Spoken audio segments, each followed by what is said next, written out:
I don't see Allison, but should be here in a minute. Let me go on to Facebook and put the link. In case anybody's getting knocked off Facebook. Paste. Boom. Let's pull this up. Got 5 people in the house. If these shows resonate, please share so we can stay above these algorithms that are trying our patience. All right. Hello, Shanine, Marianne, Ivan, Julianne, Stephanie Lynn. All right. I don't see Allison. Huh. Oh, wait, there she is. There she is. Okay. All right, we're live on Facebook. We're just going to jump right in here.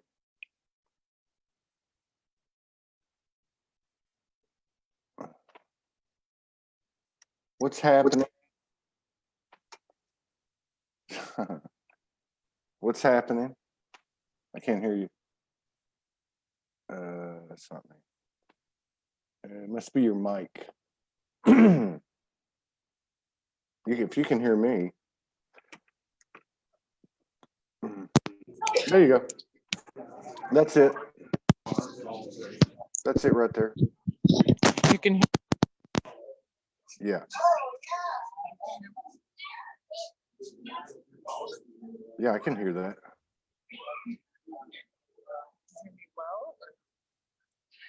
It sounds like Tom and Jerry. Uh-oh. You went off again, I believe. Now you're back. There seems to be a lot, like a ticking or something.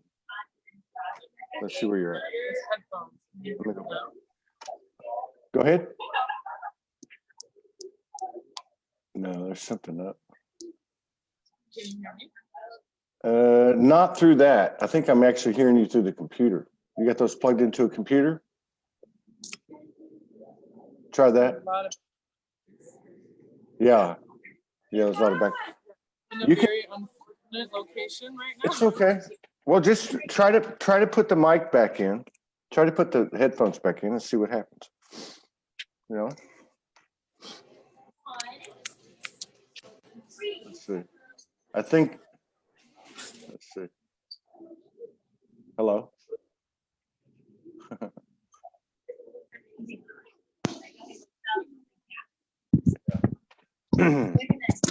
I can hear you. Can you hear me? Yeah, there you go. Yeah, oh, hi. You sound like a radio announcer. What have you been doing? Okay. What's been happening with you? What's been going on? Oh, man. How are you doing? It's been so good. Yeah. I'm good. I'm really good. This is quite the energy and timeline jump. Right? It's just quite amazing. It's really interesting to watch other people kind of trying to process it, though. Mm-hmm.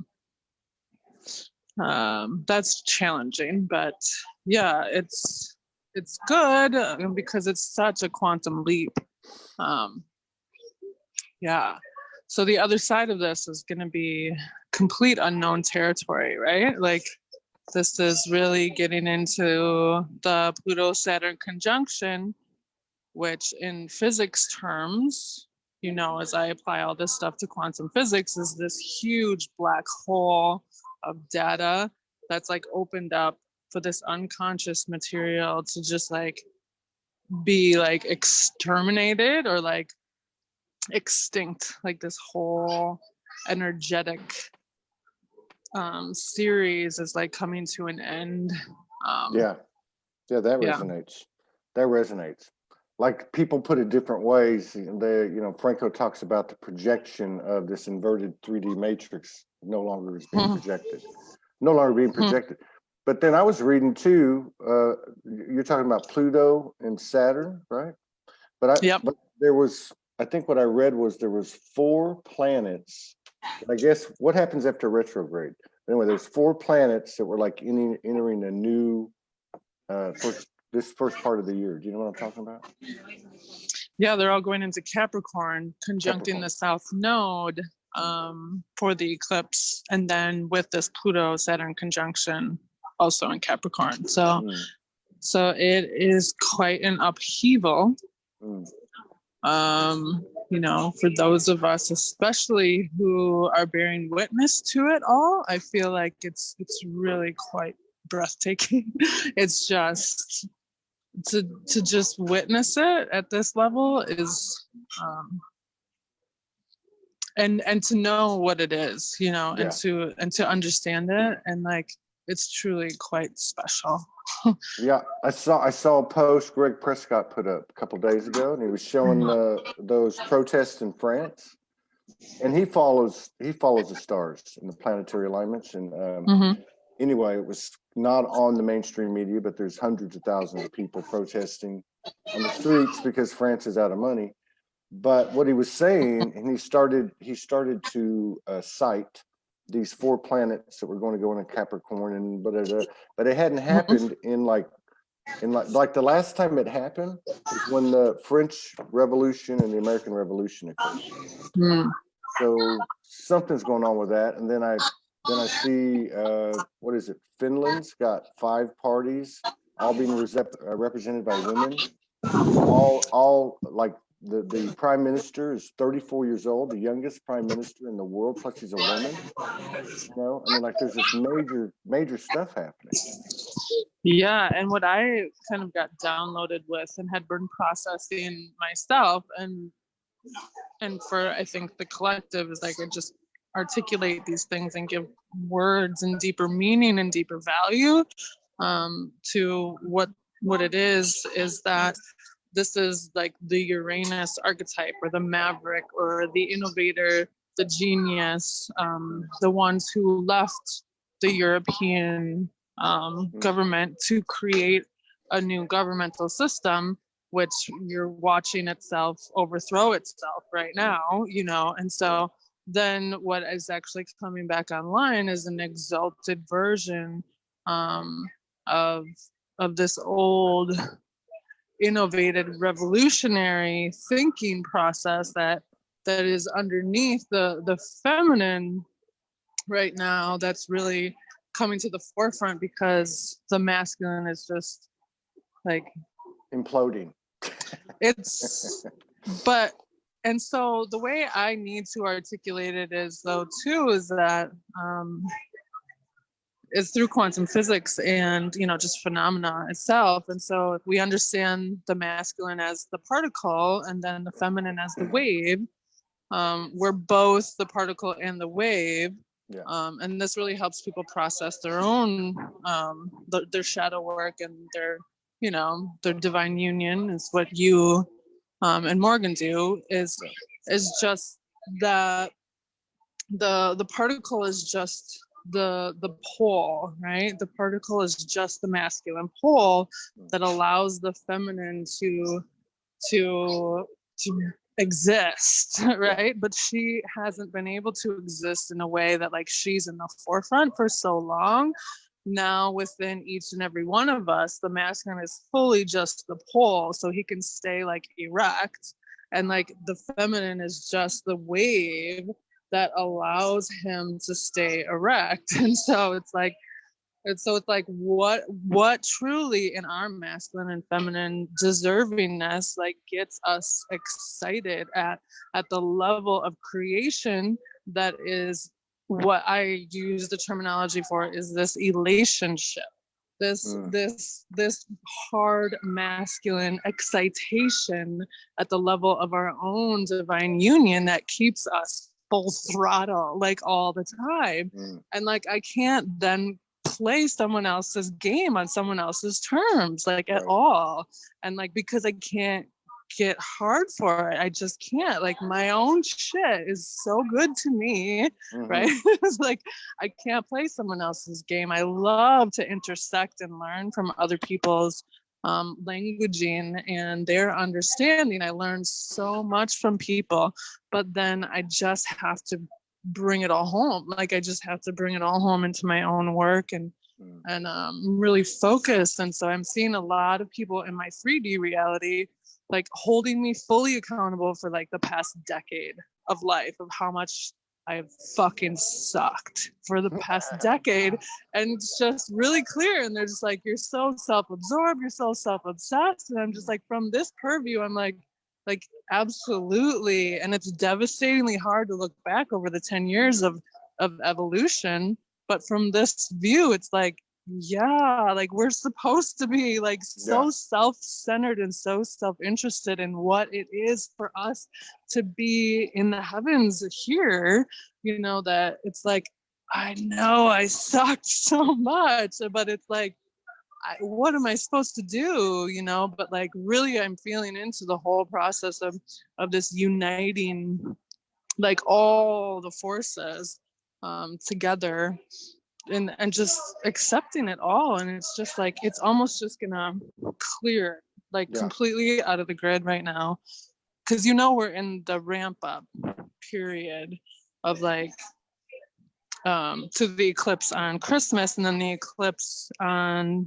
January 11th, 12th. Holy shit. I didn't know that. I had no idea. Oh, really? You know, I don't pay attention to stuff. Oh, No, but it makes sense though, because Christmas is a big day, regardless of why. It's a big day. There's a lot of what would you say, convergent consciousness around the world on that day. And then of course the 11th is, you know, that's what 11 or 111. 111. Yeah, That's what. That's my daughter's golden birthday. She was born 1/11/2009, 111111111. And it's her golden birthday, and there's an eclipse on her birthday, and I'm about to publish my book. And she hates me for like what we've been through for the past 10 years. Like her worlds are colliding right now, and like it's just so she's going into her 11th year on this 11111, right? I mean, that's like, you better watch out. She's probably going to sprout wings. She is quite something. Her level of intel and intellect kind of supersedes her environment, so it's hard for her to live. Yeah. But I can see her and I can give her value there, but then she goes back into the world, and it's my fault that the world fucking sucks, and I teach her what I teach her, and that isn't fun for anyone. And so that's why I'm so self-absorbed, is because I'm going to make a move to make it better, you know? And so well, you know, and then we were talking about this other stuff earlier too, which I know it's all tied together, and then taking it down to the individuals, right? Whether they're male or female. So you see these 5 women in Finland, the lady in New Zealand, the lady in Ethiopia, the feminine reform, or whatever you want to call it, equal rights in Iceland. So not only are these energies feminine incarnations, but they're young. So that tells me, wait a minute, not only are the feminine getting behind this measure, the young people are getting behind this measure, and the patriarchal, you know, the old masculine has to be getting behind it, or they're just being imploded, allowing the new energy to flow in. How does this drill down to you, to me, to everybody else? I mean, it's got to be a reflection of what's going on inside us. It has to be. Because it's so new. And it's so advanced, and it doesn't make any sense. It makes no logical sense. It's sensation, it's sensual, it's brand new and pink and extraordinary, and that is really the space in between the masculine and the feminine. When we get into relationship or pleasure between the two hemispheres, or between, you know, what the matter and the spiritual realm is, like, that is that pleasure zone where you're really just following the pleasure energetic that supersedes anything that makes any fucking sense. And then we're able to really reflect there and play according to our own union. That resonates. And and it's really, it doesn't make any sense. That resonates a lot. But it has to make sense because the masculine pole always has to be there, right? Like we have to stay erect, right? And so a lot with Jupiter invisible right now, and me and Morgan were talking about how Jupiter went invisible, and then the whole relationship dynamic between masculine and feminine like just went offline completely, and allowed the feminine to come back on, because Jupiter is then law, higher knowledge, government, judicial system. So when that system, like you could relate it to patriarchy if you want to use that terminology, but that whole energetic grid went offline. He's no longer visible in the night sky where he was for quite a while. So all of that in our consciousness then goes, and it goes offline. So now the feminine is just flooding in with content, just flooding into herself. And like, so then what that then equates to is the animus. So the animus, or the unconscious masculine in women, goes offline, and then she can just flood into herself and then allow like a clear conscious masculine to come back in to fill that void of herself, and then she can truly articulate it, see what's not working for her. And this is what I do in my work, is really to balance these energetic poles, you know, slowly but surely, but still catapulting people, you know, with quantum expansions into, you know, their own relationship with their reality. And then, you know, in your face. But I make it so easy though. I'm really doing so much of the work for people that it's not like I just give words to it. I just like, I'm just like, here it is, and they're like, and then it just like, it's a splitting off of the hemispheres. It's like this breakthrough of like splitting off of feminine masculine for like this whole explosion of consciousness, which is like an orgasm, you know. It's a spiritual orgasm, is this breakthrough. And so this is like full on, like, this is it, you know, like this is what we live for. It's like this shedding of a fucking layer of bullshit, and then just to explode into how the fuck do you know that, or whatever it is. Right. Yeah. And so that's really, that's my that's what I can get excited for. That's what I mean. It's crazy because it's an in your face kind of deal. You don't know where it's coming from. You know, I mean, that's, and neither do I. Yeah, it just comes. Yeah. It just, but it's like in your face, like, I don't know. And then a lot of people have been talking about the dragon energy. I mean, it's been like everywhere. And to me, to me, it represents the same type of energy. It represents this in your face. I love you, soulgasmic, but let's clean this shit out. And you know, and as you do, this stuff just comes in. Like, where did this come from? But it is elation. I like that relationship. I like that.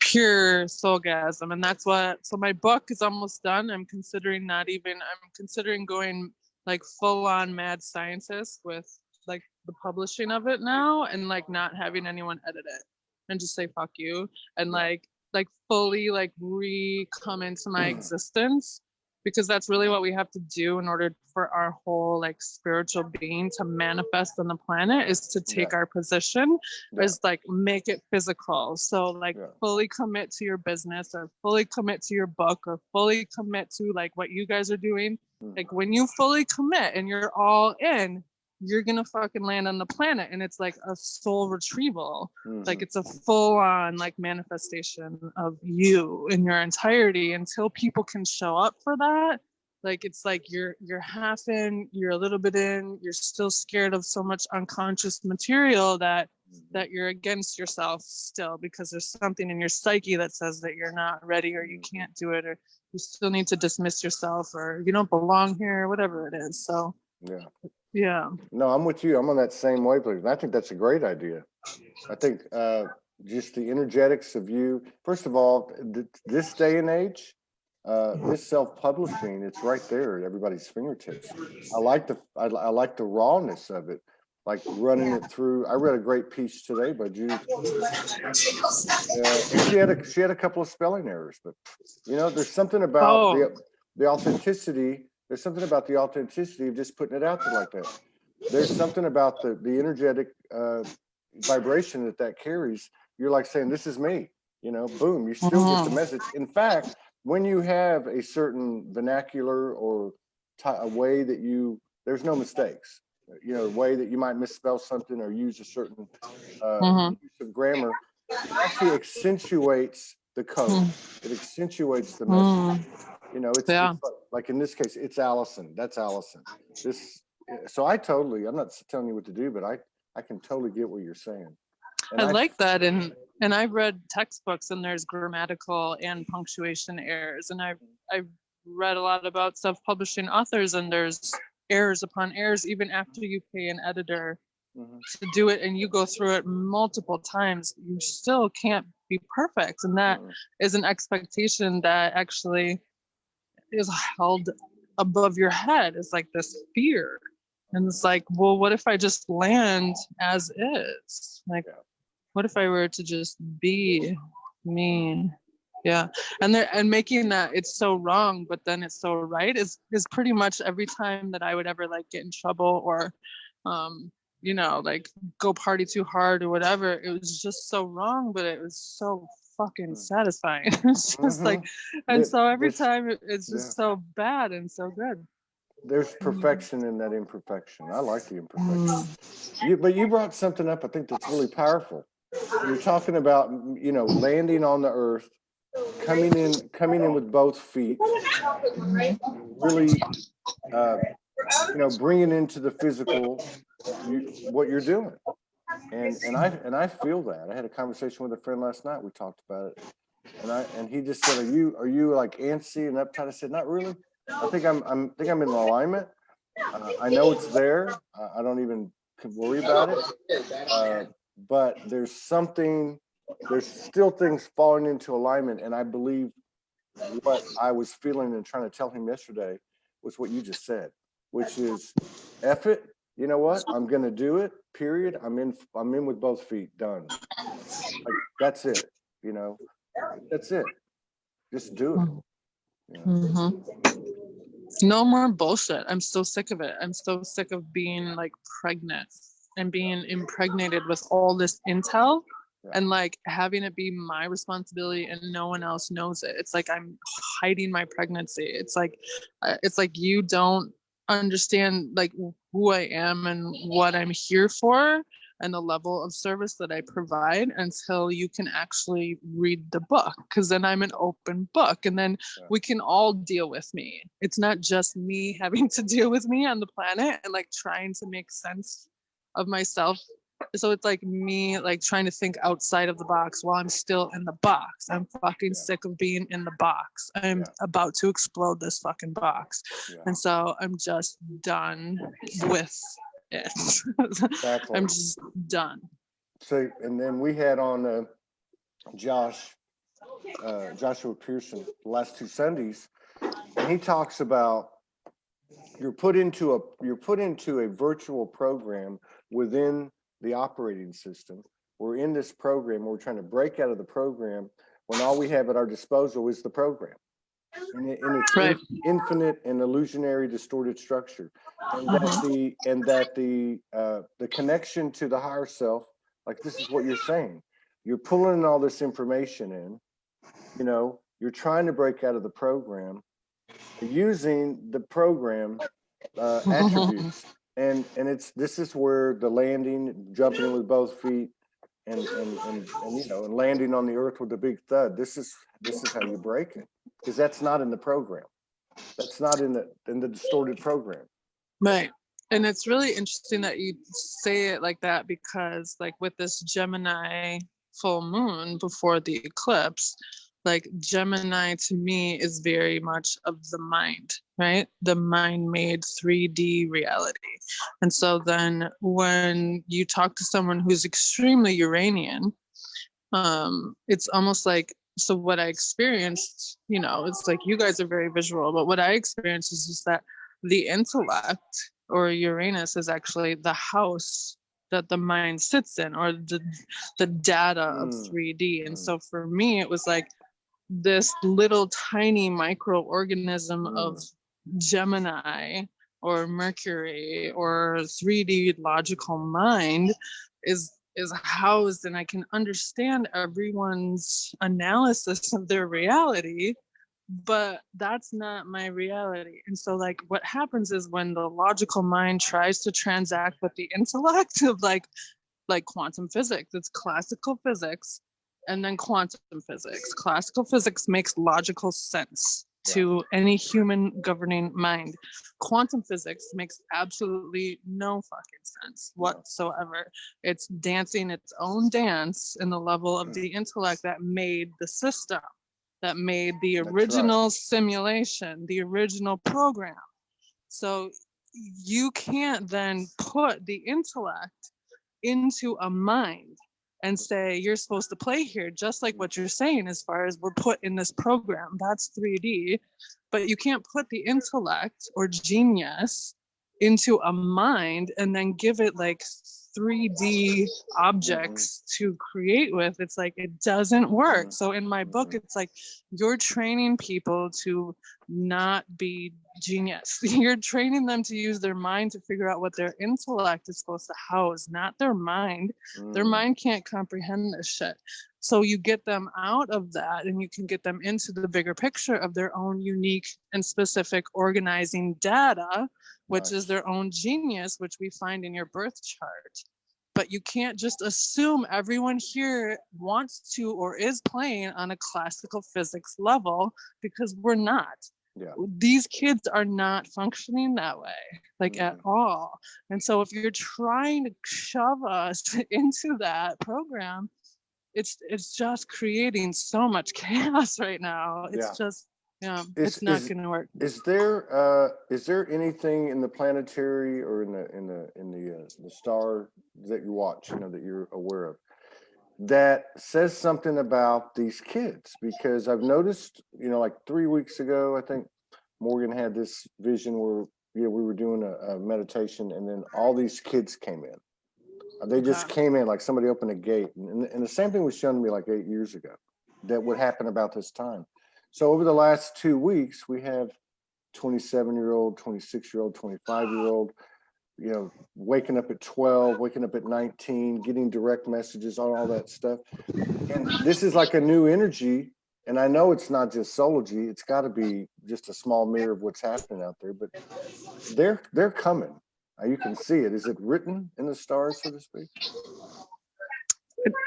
I just think they're already here, because I work with kids in my 3D reality with autism. And so they're already here. It's a whole different ballgame. They're already here. We're just assuming that they're not, because we still want this program to exist. What they need is to play at the level of operating system that they're already on. Because it's so boring to put a genius in a box, and because they can't see what you're seeing because they're so far beyond it. And then you're making them dumber for even thinking for a second that it should be the old way. And it's so fucking draining and energetically boring. And so genius, Uranus, and the intellect actually fires and does that breakthrough shit, and it fires and it wants to go fast, and those downloads are fast. And they have to be able to follow the energy of that system, not you put them in a fucking desk in a closed room and a closed vacuum, more precisely, and expect them to be able to articulate an intellect out of that. That is not intellectual. Nothing about it is intellectual. No. And so no, that's a great description. Yeah. Because it's that's what it is. It's like we're having to conform to them, basically. I mean, we'll be forced to, because we'll be outnumbered, you know. Well, they are, because in the schools, the kids with autism, behavior has to catch up to them. So they are here on the forefront because they're teaching people about human behavior, of what we actually need. So the children who are getting one-on-one attention for autism and getting their IEP, getting a specific teacher and a whole new dialogue system and a whole new processing system, a whole new caretaking subset, like their needs are getting met, while all the other kids are like, the fuck? Yeah. Like, they all need that because they're all in their intellect. They're not in the mind. And so the kids with autism, and then there's more kids that are like kind of catapulting technology as far as human behavior and communication goes, the kids that aren't actually able to communicate. So when they push a button and it says no, you better believe that kid has the power of diction to say no, right? Like they mean their no. And so when you give kids the power to communicate at that level, and they can just really confront you, like you're giving kids back their power. Yeah. And this is in the mainstream, but they're not even working with the experts. This is like an expert level criteria, but the kids aren't even getting their experts needs. There's just not funding. Like the whole thing is imploding. So these kids, most of the kids with autism in a regular system aren't getting their needs met at this level. This is a very prioritized expert level field, but there's no funding for it. So unfortunately, no one's getting their needs met.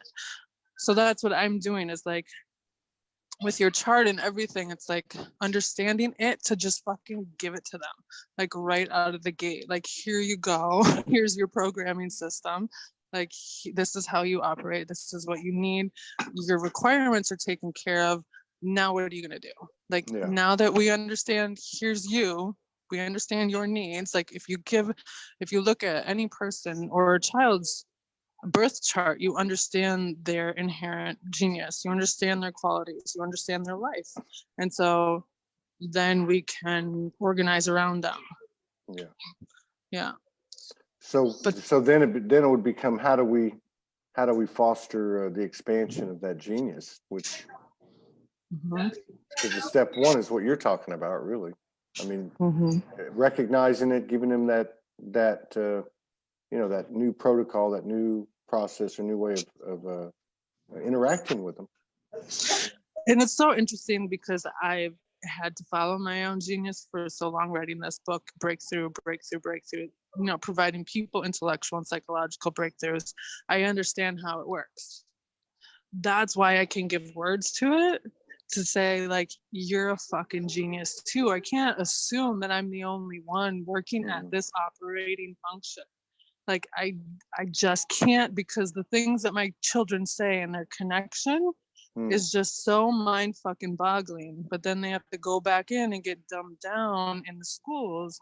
And so it's like, okay, I understand the way the energy works, following the energy of how it wants to come through you. And so then I can work with it. And so, articulating on this level is like bringing a big smile to my soul, because like, even what you're saying is then, okay, then how? And that is really going to be fun to like really get into the nitty gritty of how to create this space for children to like be on their own level. Like, that is just, well, they're fucking like bread and butter for me. Yeah, they are like quantum energy in the physical.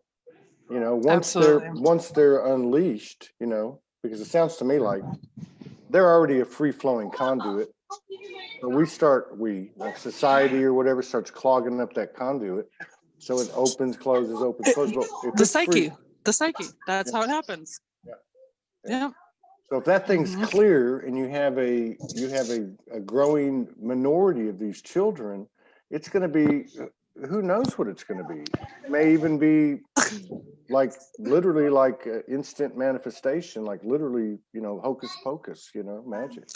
It's letting genius take over, and that's the innovator that we're talking about. Is like that innovator exalted, because the level of humanitarian that innovator is like, everyone, you are a fucking genius. What are you going to do? So no more of this victim bullshit, but no more of just like collapsing the pain body either, like full on using our systems technology as the processing unit that it actually is. We're not here to like store data. We're here to process it. We're not here to store it. Like the psyche shouldn't be collapsed into itself. Like it is a free flowing mechanism, like the most fluid thing ever. And so that makes sense too. Like process and share it. Just let it run right through you. And talking to this kid these past 2 Sundays, I said to him, because he has interdimensional experiences since he was 12, and he talks with beings from other planets and other universes. He particularly talks to like some philosophers and scientists and that. And I said to him something like, well, I don't know how I asked him this, but he said essentially they're just conduits. They don't store the information. They're conduits just like we are. And I thought, wow, that's pretty cool. That's pretty cool, because that makes sense. The universe doesn't hoard anything. And look what that type of energetic action is done here on the earth, trying to possess something, hold on to something, whether it be a relationship or whether it be money. It's just an energetic dud. Right.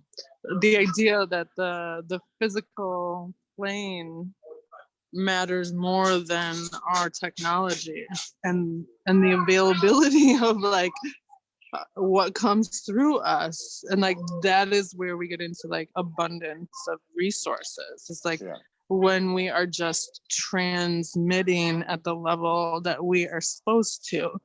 Do you know how draining it is that like I can't just do this, like have an yet, because I haven't stepped up to give myself permission to just do this, and like be able to articulate these things and then create systems or whatever it is that wants to come through. Like it's truly just, kind of back to Tesla. It's like doesn't really belong to me yet, because I'm fully present with it. Like I get the relationship on all ends of the spectrum going on. And for my availability of resources, the more I make available, the more I process, the more I can help other people begin to decode their own systems and work at their functioning. Because if you think about it, if we go through 12 years of school, then then college, then you have to build your business, then you have to scale it. So like someone else is doing all the shit that you're not supposed to do because it's not in your genius to do it. And it's draining your energy to do all of the things when your genius is very specific and articulatable to like your being and your birth chart. We're just wasting so much time and energy on all this shit that is not our thing to do in the world. And so when we purely possess what it is for us to do, then we can delegate what it is for everyone else to do, but also give them their permission to be them too. But we have to give ourselves permission to be who we are first. Exactly. That's exactly right.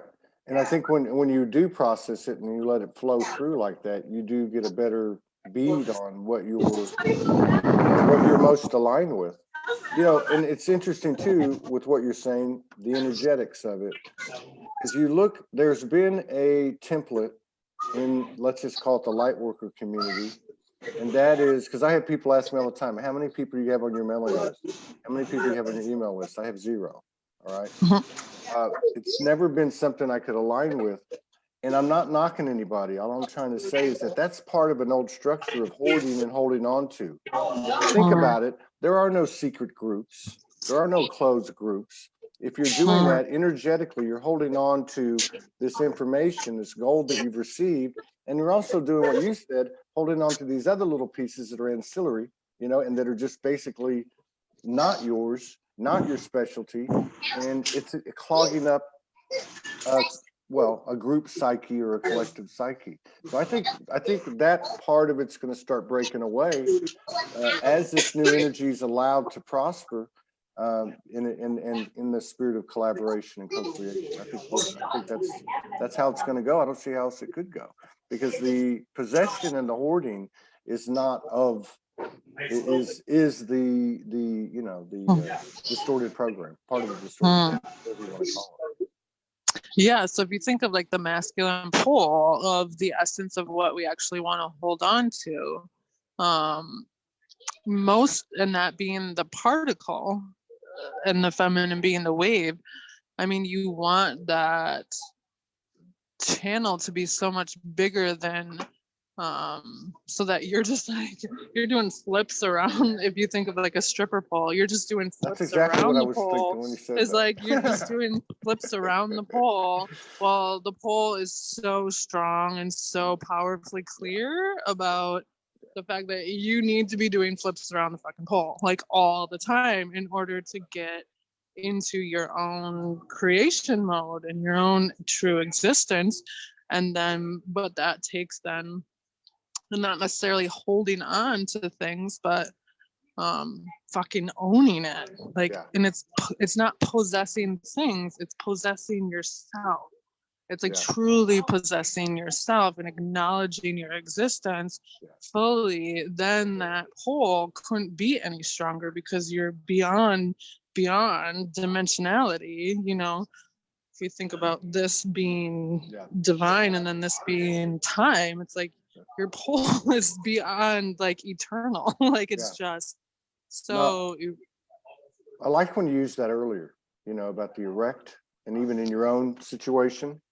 And I like that because it also cuts across the gender thing.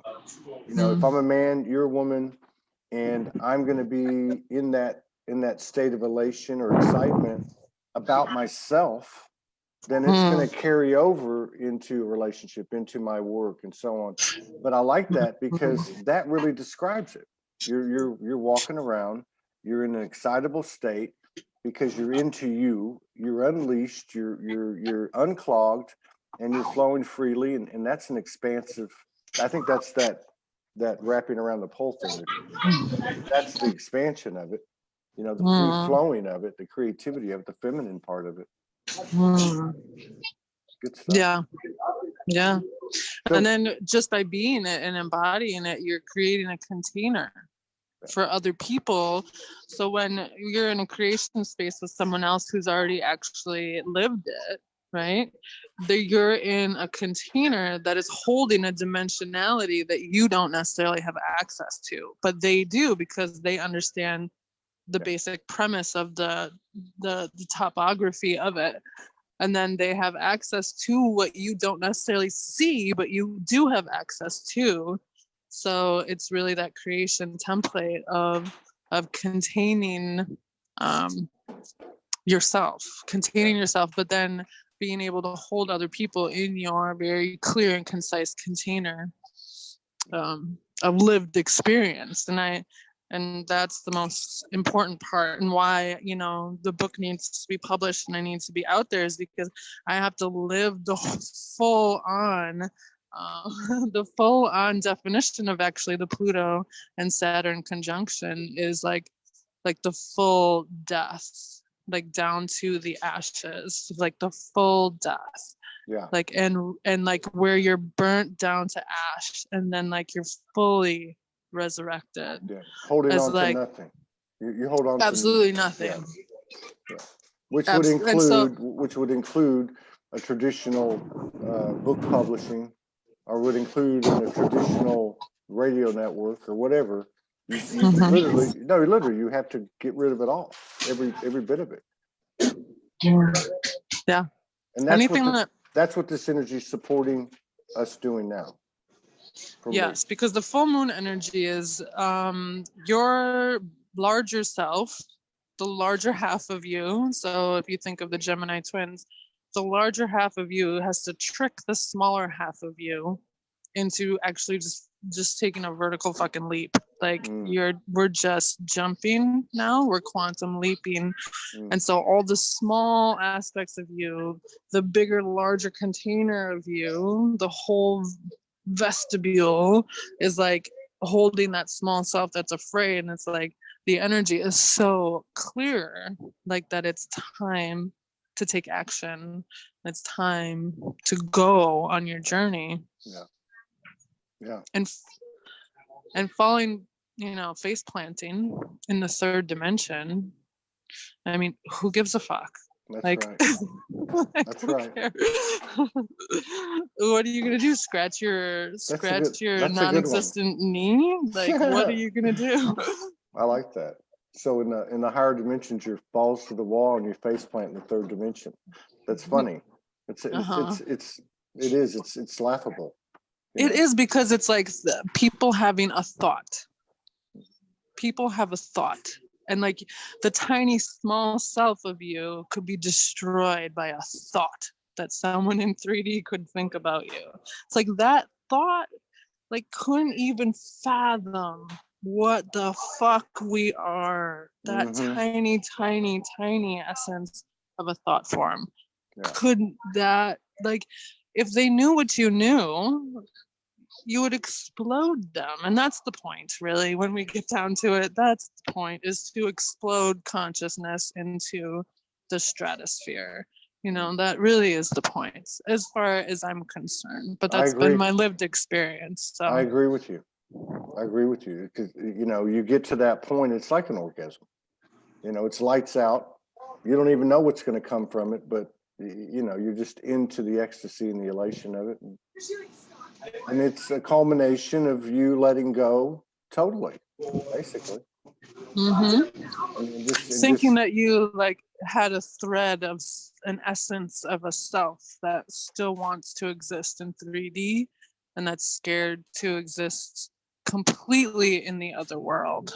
Like, and so it's really just a thread that's holding on. Yeah. So when do you think you're going to have your book? It's so, like, it's functionally an issue, because the way I am, and the way like my energy and what I do, is deconstruct things. Like I completely deconstruct the psyche, like, so that more of what is you can come in. So I'm deconstructing things, and I'm always, it's that breakthrough. It's either the comedic breakthrough, like comedy, seeing the structure over top of reality and allowing people to see the false pretense of a serious version of reality, and then we can all dance in a place where that doesn't really exist. Okay, so we're gonna have fun here. We're gonna be tickled pink, and so it's like a comedic breakthrough, but it's a psychological and intellectual breakthrough. But then it's hard for me to construct things, because I'm so good at deconstructing. My energy is very like watery, so it's just like whatever space I fill up, it just evaporates. And so it's hard for me to construct things or see things in a constructive manner. So when I go in to edit it, I'm like writing a whole new book sometimes, and it becomes a run-on sentence of my life. And I'm so challenged that it's just like, then just do the run-on sentence and then publish it and be done and move on to the next one. And I really want it to be done by Christmas, and I'm not sure that that's going to happen. It's pretty much done, but every time I go in to edit, it's a new book. But I'm done, and it's just like, just let it go. It's like what you're saying, just let it. Yeah, just let it go. Yeah. It's that perfection in the imperfection, which is actually, that frequency of letting it go is gonna make it more you, more truth, more powerful. That's funny because there's they have Will Ferrell. You know who Will Ferrell is? Mm-hmm. So Will Ferrell's audition tape at SNL. Yeah. Like no one knows this guy. Like he was trying to do like stand-up comedy at some points, and like Will doesn't look like a comedian. He doesn't even look like he could be funny. And like he played with a cat toy on the SNL stage, like a cat. Like he had this whole cat toy bit, and like he just played with this cat toy like a fool. And it was so fucking good. And like it was just, but it was just ridiculous. And so we shall see what comes of it. But so yeah, no, I like that too, because he was immersed in his essence. He was immersed in what he was doing. He had no self-consciousness about it. Don't just go with it. And the rest of the audition wasn't that, but that was him. That was like that bit was him. Yeah. Mm-hmm. Yeah.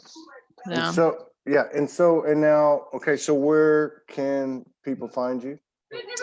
You still working with people? Oh yeah. My love is to provide breakthroughs very easily, like just so easy. The content is just there, and I have access, you have access, we have this shared plane of access to what it is for you. And then, with the energy, it's just so simple, and it's just delivered with such love and affection for you and your next level, that it's so simply digestible. Whereas if you're thinking about shadow work, it's not something we want to play with. It's not fun. It's not easy, but I make it so good. It's just so easy, because it's just like, how am I possibly going to surmount this huge shadow? And it's just like, well, here it is. What do you think about it? And it's easy to digest then, and it's simple then to integrate into, and I love providing that for people. And yes, I'm available on Facebook and the quantumfieldofpsychology.com. Quantumfieldofpsychology.com. That's right. Yes. Yeah. Mm-hmm. Very cool. Very cool. Well, you have to hit us up when you release it. Yeah, it should be soon. And more shows then, because you guys are amazing. Yeah, we'll have to dive into that a little bit. That's good. Yeah, I think we're going to have some stuff happening on the same timeline as well. So this year's been pretty incredible. I don't know what's going to happen next year, but I'm going to stay close to your forecast and make sure that I stay on my toes. Been good. Best to you and your kids, and don't let them run roughshod over you. Yeah. All right, you take care. Thanks. All right. Peace Bye. out. Take care. Bye-bye.